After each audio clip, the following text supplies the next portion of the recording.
NTC may frequency para sa ABS-CBN para sa bagong franchise.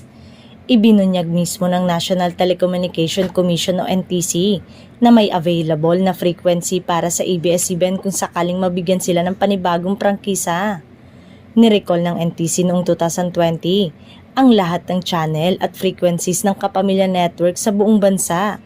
Ibinigay na nila sa ahensya ng gobyerno.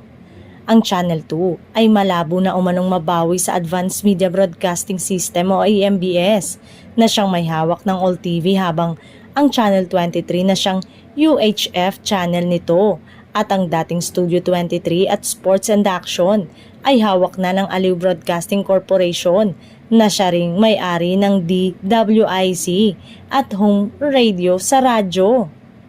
Ibinunyag naman ito na may mga available na franchise sila na pwedeng ibigay at ipagkaloob sa ABS-CBN sakaling maging okay na ang lahat para sa muling pagbabalik sa ere ng ABS-CBN.